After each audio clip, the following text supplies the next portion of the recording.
지난 7일 우리 LA 인근의 산불로 인해서 많은 사람들이 지금 고통 또 어려움을 겪고 있습니다. 염려들이 많습니다. 바람의 방향이 이 시내 쪽으로 또 바뀌어서 지금 더 걱정이 많은 것 같습니다. 하루에 한국의 여의도 면적의 10배가 불에 타서 없어지고요. 1분에 축구장 5개가 없어졌답니다. 전체적으로 보면 서울의 4분의 1이 불에 타서 어려움을 겪고요.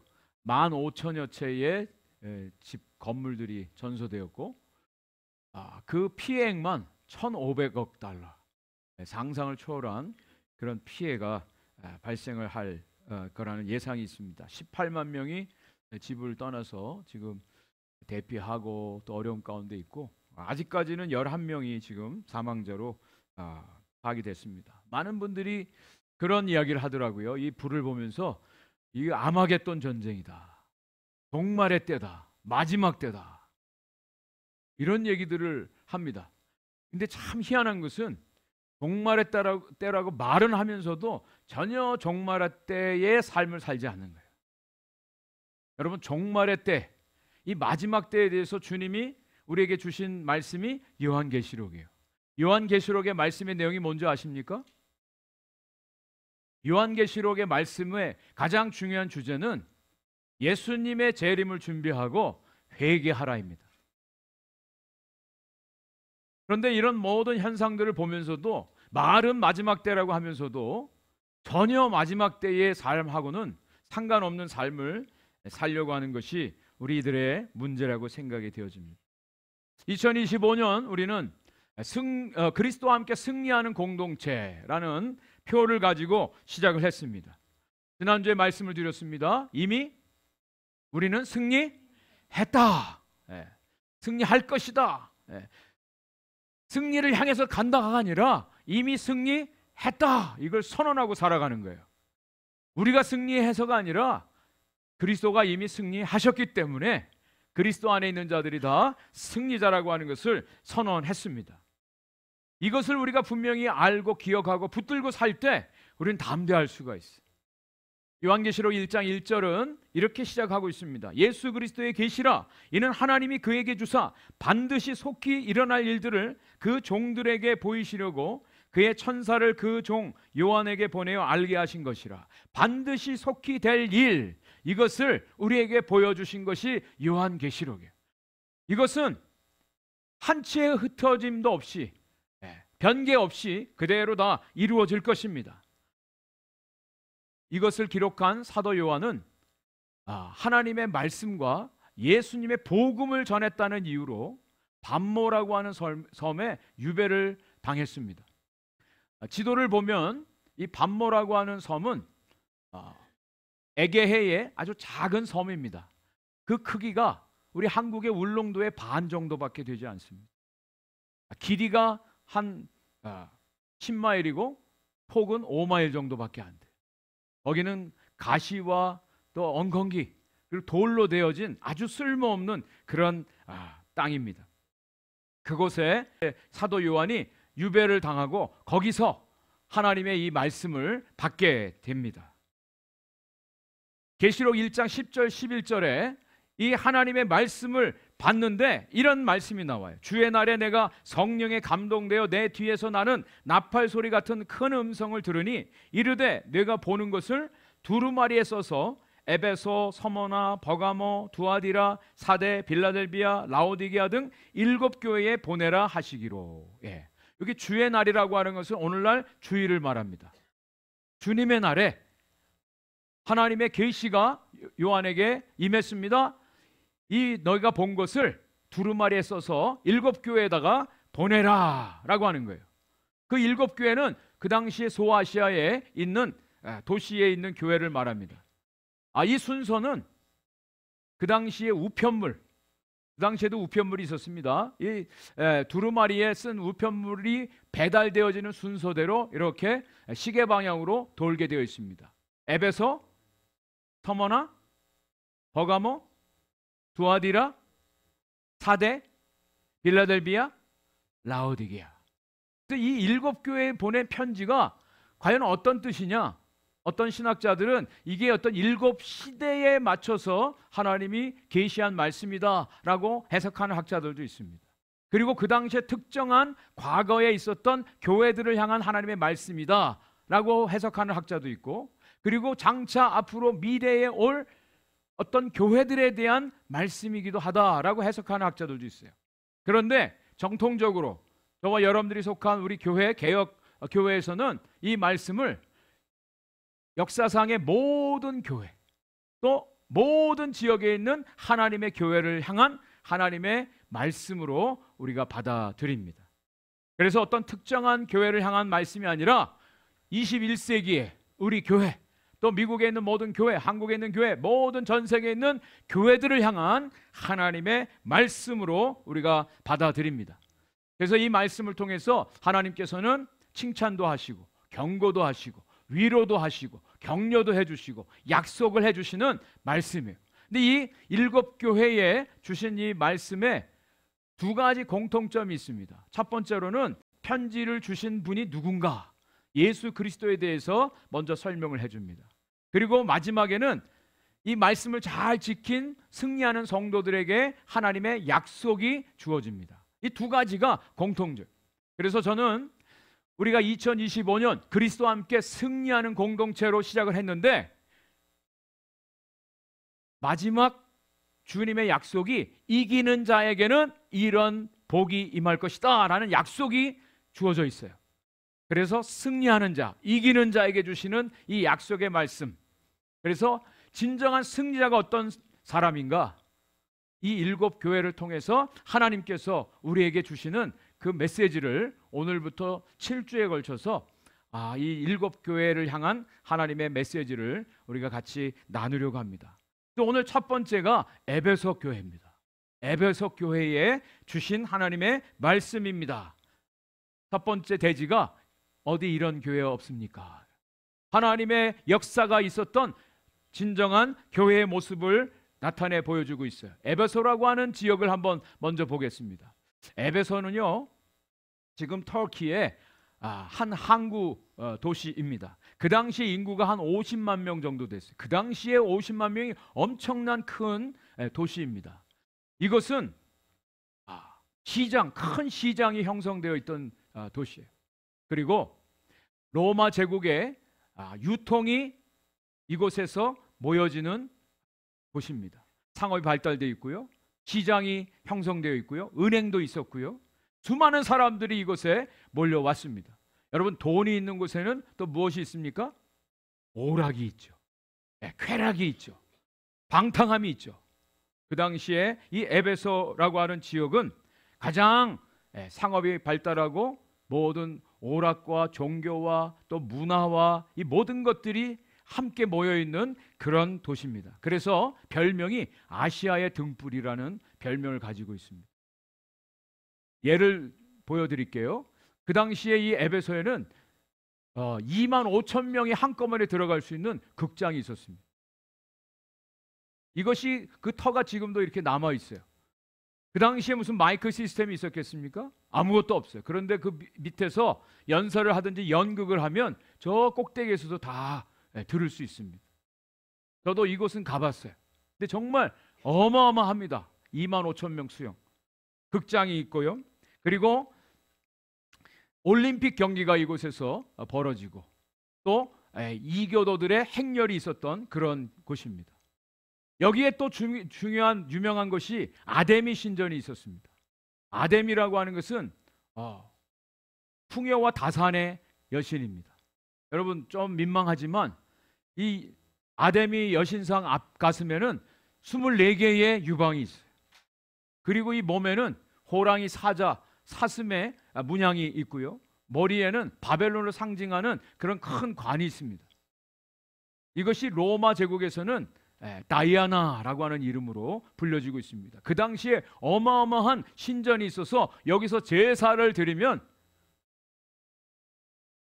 인간의 극한 방탕과 성적인 타락의 그런 죄의식이 계속해서 벌어졌던 곳입니다. 혐오스러운 또 광란의 그런 제사들이 벌어졌어요. 지금은 터만 남아 있습니다. 저 기둥만 남아 있습니다. 그래서 BC 5세기에 그리스 철학자인 헤라클레이토스는 이런 이야기를 합니다. 에베소인들은 마지막 한 사람까지 모조리 교수형에 처해져야 마땅하다.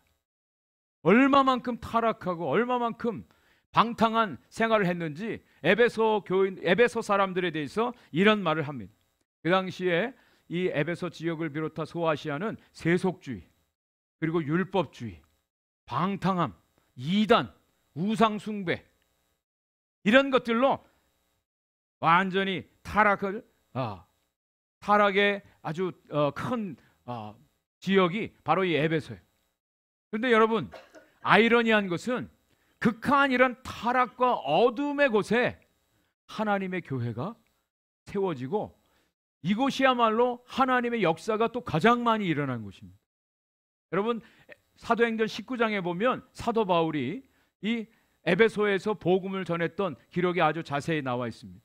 에베소 지역에 복음이 전해진 것은 브리스길라와 아굴라가 복음을 처음 전했어요. 그리고 아볼로라고 하는 변론 잘하는 사람이 함께해서 복음을 전했고요. 사도 바울이 그곳에 3년 동안 있으면서 두란노 서원을 만들어서 복음을 전했습니다. 그래서 사도행전 19장 10절에는 이런 말씀까지 나와요. 2해 동안 이같이 하니 아시아에 사는 유대인이나 헬라인이나 다 주의 말씀을 듣더라. 얼마나 복음의 역사들이 나타났는지 다 거기 사는 사람들이 하나님의 말씀을 듣게 되었다라고 하는 거예요. 사도 바울이요, 그곳에서 앞치마를 병든 사람에게 덮으면 병든 사람들이 일어났습니다. 귀신 들린 사람들이 예수 그리스도의 이름으로 쫓겨남을 당하고요. 그리고 그곳이 아주 유명한 도서관이 있습니다. 셀수스 도서관이라고 있는데 여기에 그 당시에 서적이 15,000권 있었어요. 유명한 마술사들이 그 마술책을 다 갖다가 불을 질러서 태웠는데 자그마치 오늘날 가치로 따지면 500만 불에 해당되는 마술책을 다 불태워버렸습니다. 그곳에 이 하나님의 복음의 역사들이 이렇게 나타났어요. 그 후로도 바울이 디모데를 보내서 에베소 교회에서 목회를 하게 하고요, 오네시보로, 또 두기고, 나중에는 사도 요한도 에베소에서 목회를 하게 됩니다. 여러분, 이 에베소의 그런 타락과 또 세속적인 그런 이단과 우상으로 가득 찬 이곳에 하나님의 놀라운 역사가 나타났어요. 여기를 향해서 모든 교회의 주인 되시는 예수님께서 편지를 보내신 거예요. 그 편지 보낸 내용이 2절부터 3절에 나옵니다. 같이 한번 읽어보겠습니다. 시작. 내가 내 행위와 수고와 내 인내를 알고 또 악한 자들을 용납하지 아니한 것과 자칭 사도라 하되 아닌 자들을 시험하여 그의 거짓된 것을 내가 드러낸 것과 또 내가 참고 내 이름을 위하여 견디고 게으르지 아니한 것을 아노라. 얼마나 귀한 칭찬인지 몰라요. 주님께서 너희들이 정말 그 어려운 가운데서도 진리를 사수하고 하나님 말씀 가운데 깨어있고 인내하면서 하나님을 섬기는 너희들의 그 수고와 인내를 내가 안다. 얼마나 귀한 칭찬인지 몰라요. 여기 행위라고 하는 에르가라고 하는 것은 일반적인 행위를 말합니다. 그 다음에 수고라고 하는 이 코퍼스라고 하는 단어는 완전히 육신적으로 정신적으로 기진할 때까지 완전히 다 에너지를 쏟아 부을 만큼 수고했다라고 하는 뜻입니다. 그냥 우리가 인사치레로 수고했습니다 정도가 아니라 자신의 모든 것들을 다 쏟아붓기까지 주님을 위해서 수고한 것을 칭찬하고 있어요. 그리고 인내라고 하는 후포모네라고 하는 이 단어는 무엇 아래 머물다라고 하는 뜻으로 역경, 손해, 손실, 핍박 속에서도 끝까지 인내하면서 복음을, 믿음을 지킨 것을 말씀해 주고 있어요. 그런 어려운 가운데서도 이 에베소 교회 성도들은 진리를 사수했습니다. 악한 자들에 대해서 용납하지 않았어요. 적은 누룩들이 행행하는 이 모든 것들에 대해서 진리로 싸워서 그들을 물리쳤어요. 거짓 사도들에 대해서는 변론을 통해서 그들을 물리쳐 이겼습니다. 칭찬받을 만한 그런 충분한 자격이 있어요. 그리고 주님의 이름을 위해서 견디고 인내하고 끝까지 주님을 섬겼던 에베소 교회 성도들입니다. 또 여기에다가 6절 말씀에 보면 그들은 니골라당 6절 말씀 내게 이것이 있으니 내가 니골라당의 행위를 미워하는도다 나도 이것을 미워하노라. 그 당시에 니골라당이라고 하는 이단자들이 있었어요. 니골라는 7 집사 중에 한 사람인데 발람의 교훈으로 표현되어지고 있습니다. 이 사람들은 무엇을 주장하냐면 영혼과 육체가 분리될 수 있다는 거예요. 그래서 우리가 구원받는 것은 영혼만 구원받는 거예요. 육체는 어떻게 행해도 상관없다. 쾌락을 추구합니다. 여러 가지 방탕한 짓을 하면서도 자기네들은 구원받는다는 거예요. 오늘날 무엇과 같아요? 구원파. 한번 구원을 받았기 때문에 무슨 짓을 해도 상관없다라고 가르치는 이단들이 있었어요. 주님께서 이 니골라당을 미워한다. 너희도 미워하는 것, 그것에 대해서 주님이 칭찬해 주셨어요. 그 당시에 1세기의 이 신앙의 환경은 오늘날도 힘들지만 더 어렵고 힘들었습니다. 이교주의가 팽배했고요. 율법주의, 또 반율법주의, 율법 폐기론자들이 또 일어났고요. 이단자들이 일어났고요. 우상숭배자들이 횡행했습니다. 이런 가운데도 신앙을 지키는 것이 그렇게 쉽지 않았어요. 그런데 에베소 교회는요, 끝까지 인내하면서 진리를 사수하면서 신앙생활을 잘했다는 거예요. 그래서 거의 완벽한 교회예요. 이런 교회가 없을 정도로 아주 주님의 칭찬이 있었던 그런 교회였습니다. 그런데 한 가지 빠진 게 있었다는 거예요. 주님의 책망이 그들 가운데 있습니다. 그런데 그 한 가지가 전부예요. 한 가지 부족해. 그런데 그 한 가지가 전부예요. 예수님께 찾아왔던 부자 청년 얘기 아시죠?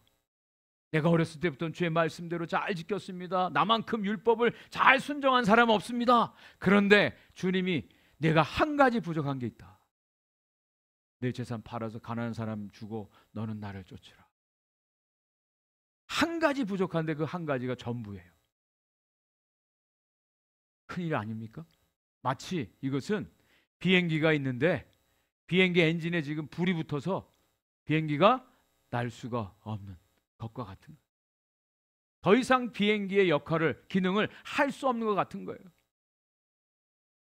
그 책망을 4절, 5절이 이렇게 말씀해 주고 있습니다. 같이 한번 읽어보겠습니다. 그러나 너를 책망할 것이 있나니 너의 처음 사랑을 버렸느니라. 그러므로 어디서 떨어졌는지를 생각하고 회개하여 처음 행위를 가지라. 만일 그리하지 아니하고 회개하지 아니하면 내가 내게 가서 내 촛대를 그 자리에서 옮기리라.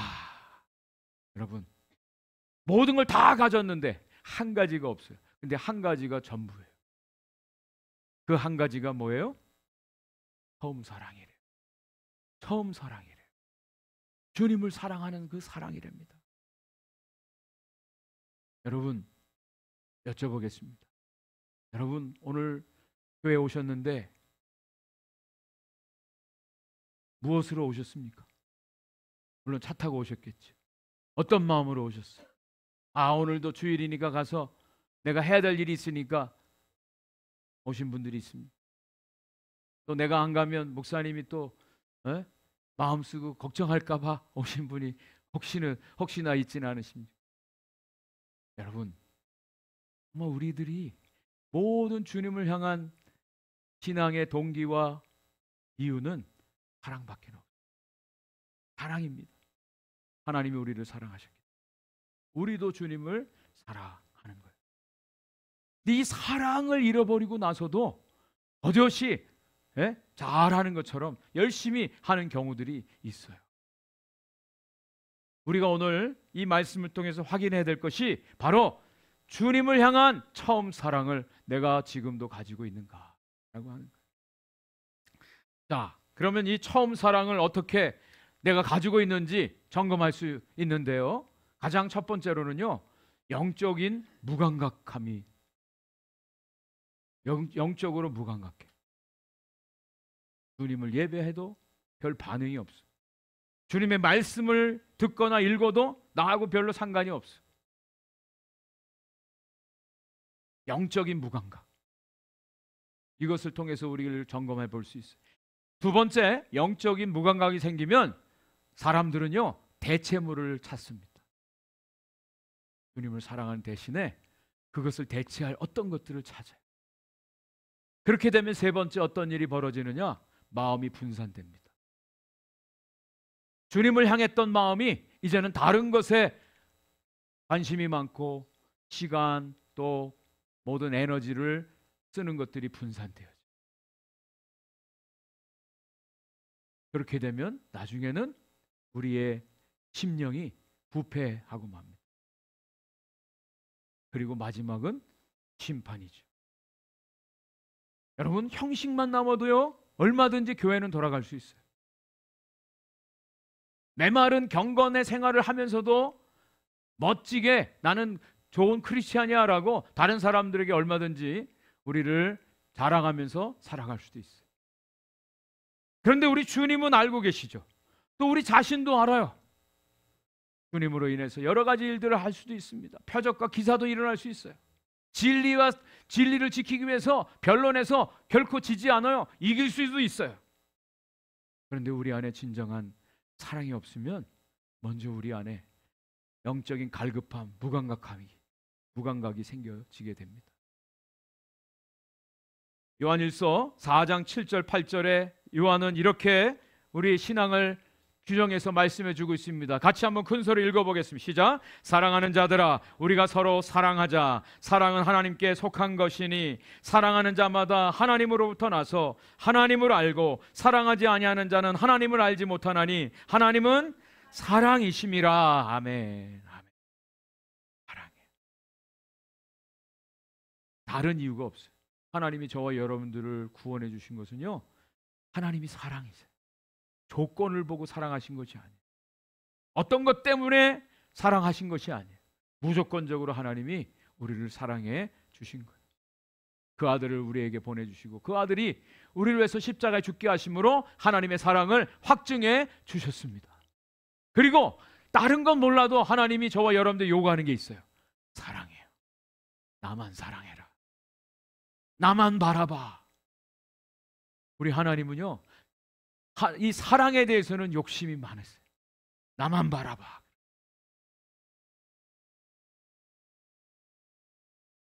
하나님의 말씀 성경이요, 이것을 기록하고 있습니다.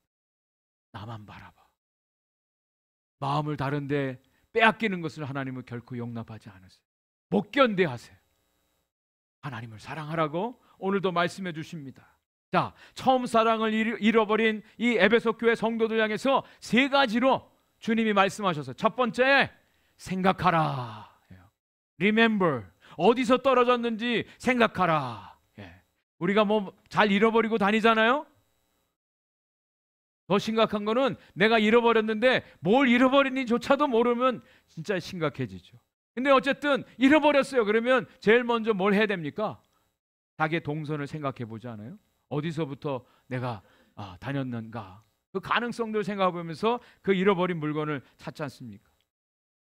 여러분, 저와 여러분들이 처음 예수님을 만나서 주님의 말씀을 들을 때 감격해하고 눈물 흘렸던 그날 기억하십니까? 눈물 콧물 흘리면서 정말 그 주님의 사랑이 우리 가운데 찾아오심으로 감격해서 벅차서 몇 날 며칠을 눈물로 주님 앞에 사랑한다고 고백했던 그날의 감격을 여러분 기억하십니까? 하나님의 말씀이 들려지고 하나님 말씀이 깨달아졌을 때 이 세상 어떤 것을 얻는 것보다 너무너무 기뻐서 혼자 공중공중 뛰었던 그런 날 여러분 기억하지 않으세요? 하나님의 사랑이 외롭고 힘든 골방에서 혼자 눈물 짓고 있을 때 하나님이 사랑으로 우리에게 찾아오셔서 우리의 어깨를 만져주시고 우리의 마음을 만져주셨던 그런 하나님의 그 사랑, 그 감격이 있지 않습니까? 주의 성령이 임하여 주셔서 강권적으로 우리의 마음과 생각과 의지를 쳐서 복종시켜서 우리의 삶을 변화시켜 주셨던 성령의 강권적인 역사하심을 경험했던 그날이 있지 않습니까? 우리 주님이 우리에게 찾아오셨던 그 처음 사랑의 그 시간을 생각하라. Remember. 두 번째로는요, 회개하라. Repent. Repent. 회개하랍니다. 뭔가 주님과 나 사이에 막혀있는 담이 있고요, 잃어버렸던 순간이 있어요. 거기서 돌이키는 것, 그것이 회개죠. Repent죠. 그리고 세 번째, 다시 처음 행위를 가지라 그랬습니다. Retake. 다시 가지라는 거예요. 그저 앉아서 눈물 짓고 한숨 짓고 하나님 잘못했습니다, 이게 아니라 다시 가지라는 거예요. 다시 옛날의 그 처음 사랑을 리테이크 하라고 주님께서 오늘 저와 여러분들에게 말씀해 주고 있습니다. 만약 그렇게 하지 않으면 촛대를 옮겨버리리라. 주님이 말씀하신 대로 여러분 진짜 지금 에베소 지역에 가시면 에베소 교회는 흔적도 없이 사라져 있습니다. 없습니다. 터도 없어요. 아무것도 없습니다. 한순간에 다 촛대를 옮기시고 사라지게 하시는 하나님의 심판이, 엄해하신 심판이 있었어요. 사진을 좀 보여주십시오. 우리 이웃에 있는 이 교회를 아시잖아요? 크리스탈 처치. 얼마나 수많은 사람들이 이곳에 와서 예배를 드리고, 크리스마스만 되면 이 교회 가서 연극 보고 그냥 가슴이 뭉클했던, 막 천장으로 천사들이 날아다니고 막 했던 이 영광스러운 이 크리스탈 처치, 여러분 한순간에 그냥 달라. 지금 산불로 인해서 너무너무 안타깝지 않습니까? 사진을 보니까요, 이전에 그 잘 살던 그 아름다웠던 수풀이 무성했던 좋은 집들이 지금 완전히 다 재가 돼버렸어요. 여러분 불에 타는데 10분도 안 걸려요. 10분도 안 걸려요. 10분도 안 걸려요. 우리가 무엇을 보고 살아가야 되겠습니까? 이 세상에 남아있는 것들은 다 사라질 것이라고 성경은 분명히 말씀하고 있어요. 요한계시록이 분명히 말씀해주고 있어요. 새하늘과 새 땅이 임할 것을 말씀해주고 있습니다. 한순간에 사라져. 첫사랑을, 처음 사랑을 회복하라고 주님이 오늘도 말씀하십니다. 자, 오늘 말씀의 결론입니다. 이기는 자에게 하나님이 복을 약속해 주고 있어요. 7절 말씀입니다. 7절 말씀 큰 소리로 같이 한번 읽어보겠습니다. 시작. 귀 있는 자는 성령이 교회들에게 하시는 말씀을 들을지어다. 이기는 그에게는 내가 하나님의 낙원에 있는 생명나무의 열매를 주어 먹게 하리라. 아멘. 이기는 자에게, 승리하는 자에게 낙원의 생명나무의 열매를 주어 먹게 하리라 라고 말씀해 주고 있습니다.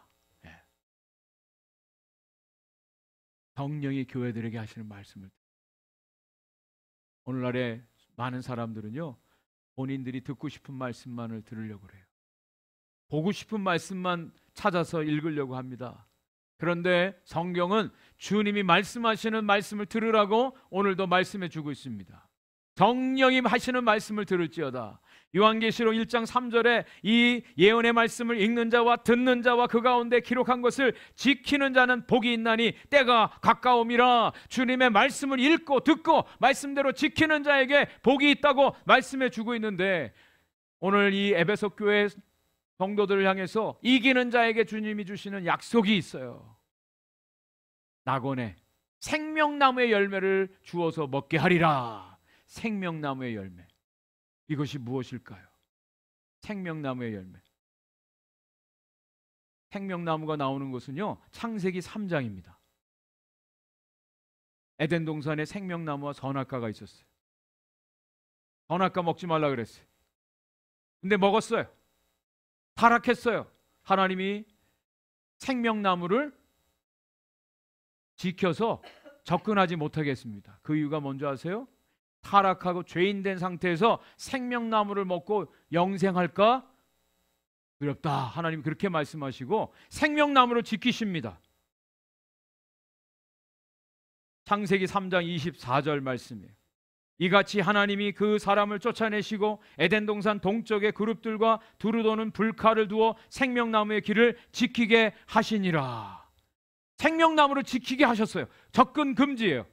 그런데 이 생명나무가 언제 다시 성경에 등장하느냐? 요한계시록 22장 14절에 등장해요. 같이 한번 읽어보겠습니다. 시작. 자기 두루마기를 빠는 자들은 복이 있으니 이는 그들이 생명나무에 나아가며 문들을 통하여 성에 들어갈 권세를 받으려 함이로라. 에덴 동산에서 금지됐던 생명나무가 이 마지막 새 예루살렘에, 새 에덴에 등장을 하게 돼요. 예수 그리스도를 믿는 사람들, 그 자기의 두루마리를 예수님의 피로 빠는 사람들이 바로 이 생명나무 열매를 먹게 되는 축복을 받게 되는 겁니다. 이것이 구원이에요. 이것이 영생이에요. 이것이 영원한 생명입니다. 어떤 사람이 받는다고요? 예수님의 피로 자기의 두루마리를 빠는 사람. 이 사람들이 생명나무의 열매를 먹고 영원토록 영원한 생명을 얻게 되는 것입니다. 자, 이기는 자, 저와 여러분들이 어떻게 이길 수 있을까요? 성경을 가지고 이단자들하고 변론을 통해서 그들을 이기는 것? 물론 그것도 이기는 거죠. 우리들이 대화 가운데도 자기 주장을 가지고 얼마든지 이기려고 하는 것도 있죠. 우리의 힘과 모든 노력으로 이길 수도 있죠. 그런데 여기서 말씀하시는 이기는 자라고 하는 것은 예수 그리스도를 의지하는 것을 말합니다. 그래서 여기 이기는 자라고 하는 토니콘티라고 하는 이 단어는 군사 용어입니다. 사탄과 결투를 하는데 끝까지 예수 그리스도께 충성된 자라고 하는 뜻을 가지고 있어요. 우리가 싸워서 이기는 게 아니라 예수 그리스도께 온전히 의지하고 예수님 안에 있는 자, 이 사람들만이 승리하는 자라고 하는 거예요. 예수님이 이미 승리하셨기 때문에 온전히 저와 여러분들이 예수 그리스도를 믿고 예수님 안에 거하고 예수님을 붙들고 예수 그리스도 안에 온전히 있을 때 이미 승리한 자입니다. 이런 사람들에게, 성도들에게 이 영원한 생명나무의 열매를 주어 먹게 하시는 하나님의 놀라운 은혜가 분명히 있을 줄 믿습니다. 우리는 다른 것 없어요. 예수 그리스도 붙드는 거예요. 예수 그리스도를 붙드는 거예요. 이 세상에서 우리가 패배자로 살 수도 있어요. 물질이 없어 가난하게 살 수도 있어요. 다른 사람들로부터 손가락질 당하고 비난을 당할 수도 있어요. 그런데 온전히 우리가 그리스도 안에 있을 때 우리는 이미 그리스도 안에서 승리한 자임을 분명히 믿으시기 바랍니다. 177년 8월 1일 날 로마의 리옹이라고 하는 곳의 원형 경기장에 100여 명의 성도들이 끌려왔습니다. 결박된 채. 그리고 그들이 원형 경기장에 던져지고 며칠을 굶주린 사자들이 그들에게 달겨듭니다. 거기에는 90세 된 주교도 있고요. 여자 노예도 있습니다.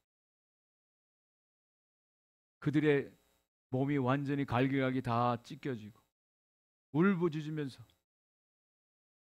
비참한 최후를 맞이했습니다. 그러나 그들은 끝까지 주님을 믿는 그 믿음을 변치 않고 주님 안에서 승리한 자들로 기록되어져 있습니다. 로마 황제에 대해서 자기의 주라고 고백하라고 하는 그것을 거부하고 끝까지 예수 그리스도만이 나의 주님이십니다. 이것을 고백합니다. 그 결과는 비참한 죽음이에요. 세상적인 눈으로 보면 패배예요. 실패한 인생 같아요. 그러나 주님이 승리하셨기에 주님 안에서 이기는 자, 승리한 자에게 주시는 하나님의 생명나무의 열매를 주어서 먹게 하시는 하나님의 약속이 그들 가운데 이루어지게 되는 것입니다. 이 마지막 때를 사는 우리 모든 성도님들, 오늘도 그리스도와 함께 주님 안에 거함으로 하나님의 이 사랑 안에 첫사랑을 회복하고 주님 안에 온전히 거함으로 하나님이 약속하신 이 승리의 축복을 받아 누리는 저와 여러분들 되기를 주의 이름으로 간절히 축원을 드립니다.